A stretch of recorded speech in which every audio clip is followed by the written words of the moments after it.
Olá, eu sou Andréa Schaefer e essa é mais uma aula de Sociologia nesse módulo especial que eu preparei para que a gente pudesse entender como é que a educação brasileira se organiza e chegamos ao século XXI, ainda com tantos dramas, com tantas tramas e tantos furos na educação pública brasileira. Sabedores que somos, e por favor chequem sempre as fontes, que nós temos um grupo de professores na Escola Pública do Brasil altamente qualificado, com seus mestrados, seus doutorados, suas especializações, pessoas com um desejo muito grande de fazer a diferença dentro da sala de aula para uma educação que te emancipe, que te faça seguir adiante. Não te doutrine, não é que tu vá pensar como eu, que tu pense e que tu defenda a tua ideia com propriedade, procurando as fontes, te organizando, um pesquisador. Tu entende isso? Então vamos ver agora, nossa última aula desse módulo, sobre as políticas públicas para a educação brasileira. E eu começo com uma frase dele, sou freiriana, já me assumi aqui, é o maior educador, é uma inspiração e é uma inspiração para o mundo, não é só patrono da educação brasileira. Olha que coisa linda isso aqui.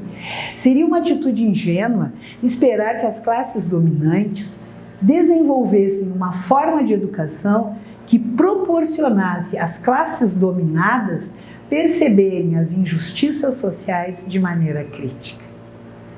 Tu entendeu? Porque tu está acompanhando as minhas aulas e tu é um cara que pensa muito bem. Mas eu posso te traduzir e deixar mais sintético. É muita besteirinha, muita bobaginha, muito nhonhonhon, a gente achar que quem está no poder, dominando tudo, inclusive o quanto é que a gente vai ganhar e como é que a gente vai comer, que se apoie em um tipo de educação que te emancipe para pensar por ti mesmo. E aí tu deixa de ser rebanho e aí tu vai checar as fake news, não é verdade? De acordo com o IBGE, Instituto Brasileiro de Geografia e Estatística, entre 2007 e 2014, a grande pesquisa realizada sobre o tema, foi registrada a queda do analfabetismo e o aumento da escolarização para crianças entre os 6 e os 14 anos. Teve um ascenso nesse período. O nível da educação brasileira também cresceu nesse mesmo período. Taxa de analfabetismo das pessoas de 10 a 14 anos por sexo. Então eu gostaria de chamar a atenção dos senhores. Esse verdinho são as mulheres. O laranja são os homens. O azul é o total. Então essa é a taxa. No total nós temos, aqui ó, por ano, 2007, 3% de analfabetos, 2008, chegamos a 2015, com 1,5% de analfabetos dentro dessa faixa etária. É uma fatia, vai lá que tu vai achar outras fatias, ótimo. Mas veja bem as mulheres, ó. Percebe? Homens no laranja, mulheres no verde. Que fenômeno é esse? O que tu acha? As políticas públicas de educação são programas... O que é uma política pública? Nós já vimos isso em outras aulas. Política pública são programas do governo para fazer com que a Constituição seja cumprida. Então, a alfabetização, a educação pública, gratuita e laica está no texto da Constituição, nossa última Constituição, a única que ainda temos, 1988. Então, essas políticas públicas de educação são programas ou ações que são criadas pelos governos para colocar em prática medidas que garantam o acesso à educação para todos os cidadãos, porque é esse o texto da nossa Constituição, que ainda é a nossa lei maior. Também a função das políticas públicas avaliar e ajudar melhorando a qualidade do ensino desse país. Então, tu tem uma política pública que dá acesso e, ao mesmo tempo, ela precisa fiscalizar, saber, organizar.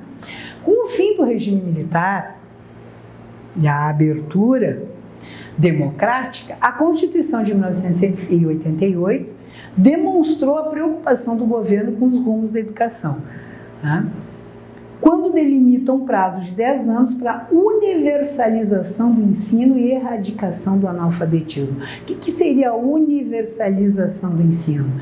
Garantia de acesso a todos. Todos que quiserem estudar, independente da faixa etária. Claro, uma idade mínima de ingresso na escola, que neste momento seriam 7 anos na classe de alfabetização, naquele momento, mas eu tenho 15 e não sei ler, eu tenho 62 e gostaria de terminar o ensino médio. Então, agora é uma educação universal, acesso a todos, e gratuito e de qualidade. Delimita então um prazo de 10 anos para que essa universalização seja feita, ou seja, o acesso. Como é que vai ser feito o acesso? Tem que ter uma escola perto de casa, né? E a erradicação do analfabetismo. Em 96 foi promulgada uma nova lei, uma nova LDB, nós já tínhamos tido outras duas. Lei das Diretrizes Básicas da Educação. Dita o que? As orientações necessárias para a organização do sistema educacional. Como é que as disciplinas serão dispostas em cada um dos níveis de ensino, como é que vai se dar este programa de ensino, qual é a capacitação que esse professor tem que ter para estar dentro desse ensino. Então, e se tu é aluno e tu está me assistindo, talvez tu seja só um curioso, gentileza, procura a LDB 1996, que teve como seu relator o professor Darcy Ribeiro, que nós já conhecemos de outras aulas, um grande educador. Quem faz as políticas públicas da educação? As políticas educacionais são propostas, estudadas e criadas a partir de leis que são votadas pelos membros do Poder Legislativo, deputados federais, estaduais, senadores e vereadores, em cada uma das esferas do governo, federal, estadual e municipal. Então, essas propostas de educação, as políticas educacionais, elas vêm da base do município, deputado estadual, na Câmara de Deputados Estaduais, os deputados federais e os senadores. Então, se organiza dessa forma. Tá, mas aí eles tiram da cabeça deles, como é que fica? A população participa? Bueno, teoricamente, os professores são os que deveriam ser os primeiros a serem chamados para serem ouvidos, porque não tem como os vereadores conhecerem a realidade inteira dos seus municípios. Quer dizer, tem, eles não conhecem. Então, deveriam ser chamados os professores, a comunidade como um todo, os pais, as pessoas que participam da educação destes alunos, não importando o nível, para que fossem ouvidos. Em alguns lugares isso acontece, mas não é em todos. Então, na verdade, as políticas públicas não é uma coisa de político, eles finalizam o processo. Mas sim, tu, por exemplo, deverias ir visitar o teu vereador na Câmara de Vereadores, não só com o programa dele para ver se ele cumpriu, mas com sugestões para o próximo mandato. Nós aqui no Brasil temos o inverso. Eles decidem, né, tiram vozes da minha cabeça, o referencial, e despejam de cima para baixo. E nós acabamos apenas obedecendo. Por isso, é um país, como outros, que quando descontente, explode tudo nas manifestações de rua. Políticas públicas da educação no Brasil. Nós temos o Programa Brasil Alfabetizado. É um programa que existe nos estados para fazer a alfabetização de jovens, adultos e idosos. Tá? Então, é um programa que caminha junto com o próprio EJA, Educação de Jovens e Adultos, que alguns de vocês, inclusive, frequentaram para sanar lacunas nos seus estudos. Programa Nacional de Acesso ao Ensino Técnico e Emprego, Pronatec. Surgiu para aumentar a oferta de cursos de educação tecnológica e profissionalizante. O programa atende estudantes da rede pública, trabalhadores e beneficiários de outros programas sociais do governo. Programa Universidade para Todos, o ProUni. O ProUni foi criado para oferecer bolsas de estudo em instituições privadas de ensino superior. As bolsas são destinadas aos estudantes de baixa renda que ainda não têm ensino universitário. Então, daquela, né, ProUni, vários já se utilizaram. Mediotech é um programa que oferece cursos de ensino técnico dedicado aos estudantes que estão cursando ensino médio nas escolas públicas estaduais. Programa Escola Acessível. Esse programa foi criado para aumentar a acessibilidade no ambiente escolar da rede pública de ensino. Oferece informações e recursos de ensino para melhorar o aprendizado de estudantes com necessidades especiais, cegos, ou com pequenas deficiências visuais, em qualquer outra limitação física, né, mental, enfim, pessoas com realmente que precisam ser atendidos especialmente, merecem, nas suas necessidades especiais. Educação em prisões. É um programa educativo de apoio financeiro e técnico para dar ensino a jovens e adultos que cumprem pena no sistema prisional. Então, o sistema prisional, várias prisões têm esse projeto. Nós aqui em Porto Alegre temos no presídio masculino e no presídio feminino. Apoio à formação superior e licenciaturas interculturais indígenas, do ProLIND. Então, é um programa criado para dar apoio financeiro aos cursos de licenciaturas indígenas ou interculturais que formam os professores de escolas indígenas. Então, trabalhar, porque vou aproveitar aqui, vamos fazer só um ganchinho, que é o seguinte, ó, essa história de dizer que o indígena não quer ser civilizado, isso é uma bobagem. O indígena não quer ter a mesma vida que os brancos têm, que o povo urbano tem. Eles querem ficar na sua aldeia e se manterem assim. Eles vão nas universidades, eles têm Wi-Fi, eles usam tecnologia, só não querem sair da aldeia. Acho que eu também não ia querer. Programa Caminho da Escola é um programa criado para melhorar e aumentar a frota de veículos que faz o transporte escolar nas redes de ensino estaduais e municipais. Aquele transporte escolar que nas escolas particulares é pago, nos ensinos, nos postos mais distantes, oferece. Fundo de Manutenção e Desenvolvimento da Educação Básica, o famoso Fundeb. É um fundo dedicado ao aumento de investimento financeiro do governo federal em projetos de educação nos estados. Programa Brasil Profissionalizado, programa de educação profissionalizante dirigido aos jovens matriculados no ensino médio da rede pública de ensino. Então, não é um técnico, mas é profissionalizante. Né? Pode ser padaria, pode ser técnico na farmácia, profissionaliza o camarada. As leis sobre educação são feitas, né, para que essas leis existem e, em cima dessas leis, as políticas públicas aconteçam. Então, é um dever do Estado que a educação seja pública, gratuita, para meninos e meninas, brancas e pretas, e que seja laica. Agora, criam-se leis para que isso se cumpra. De que forma vai ser feito isso? As leis viabilizam. Então, as políticas de educação são garantidas, então, pela lei maior, que é a Constituição Federal, e por outras tantas leis, como, por exemplo, um código, né, de como a escola vai se organizar, que é a Lei de Diretrizes e Bases da Educação Nacional, no nosso caso, a de 1986, porque antes dessas tiveram outras duas em outros períodos históricos.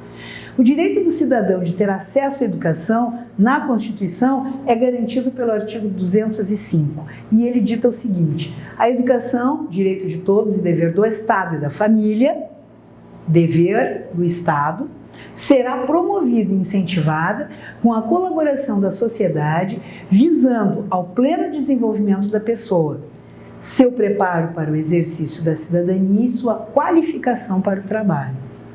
Então, veja bem aqui, ó, incentivado com a colaboração, visando ao pleno desenvolvimento da pessoa. Então, uma pessoa íntegra, uma pessoa inteira, não uma pessoa doutrinada, uma pessoa manipulada, uma pessoa dona do seu saber, uma pessoa que adquire, que vai lá, compreende o que está sendo feito, que pode debater, que pode ressignificar. Isso é o pleno desenvolvimento. Seu preparo para o exercício da cidadania. Quem é um cidadão? Aquele que conhece muito bem os seus direitos e cumpre os seus deveres. Tu conhece todos os teus direitos? Tu tem certeza? Me dá um código agora, sem olhar e sem pesquisar no Google, aí tu não te faz. Me diz um artigo do Código de Defesa do Consumidor, ele não pode ser o de 2 preços vale o menor. Não pode. Não sabe. Tá entendendo a importância da educação de verdade? Tá entendendo? Vai pegando aí. Pega o lance. A Lei de Diretrizes e Bases, ela estabelece as principais regras que devem ser seguidas pelo sistema educacional do país inteiro. Então, é um esqueleto. É aplicada tanto para a rede pública de ensino como para a rede privada. Já tivemos um tempo em que a rede pública era A e a rede privada era B. E aí sim, haviam diferenças impressionantes. Hoje, por exemplo, a gente sabe que os professores da rede pública de ensino do Brasil inteiro têm uma formação superior, e me foge agora o número, senão eu deixaria, mas vocês pesquisem, superior aos da rede privada. Coisa que fomos levados a acreditar. O professor que trabalha na rede privada, e eu os honro também, já trabalhei durante muitos anos na rede privada de ensino, porque estão na rede privada, trabalhando para os que têm mais, são muito melhores e mais bem qualificados. Procura para te ver se tu duvidares de mim. Os professores da rede pública têm uma qualificação maior. Um maior número de mestres e doutores hoje se encontra na escola pública e não na escola privada. A lei define o quê? Os princípios que devem ser a base do sistema de educação, quais são as obrigações do governo no oferecimento da educação aos seus cidadãos, qual é a parte que cabe ao governo? Infraestrutura, manutenção, salário em dia, bem pago, um professor faceiro, tranquilo, que não precisa trabalhar em 600 escolas para te atender com a qualidade que tu mereces. Idade adequada para cada nível de estudo, desde a educação infantil básica até o ensino superior universitário, então educação infantil, educação básica, não se esqueçam, compreendem o ensino fundamental e o ensino médio, até o ensino superior. Então na LDB tu vai encontrar todas as definições, o papel do Estado, né? Qual é o papel do Estado em cada um dos estágios da educação. Os tipos de programas educacionais que devem ser oferecidos, como educação básica, especial, à distância, profissionalizante de jovens adultos, como vimos no slide anterior. Então, dentro dessa lei de diretrizes e bases, essas definições aparecem. Encerro com uma frase, né, do meu pai pedagógico, que é Paulo Freire, que eu acho maravilhosa, que diz assim: a educação não transforma o mundo, a educação muda as pessoas. Pessoas transformam o mundo.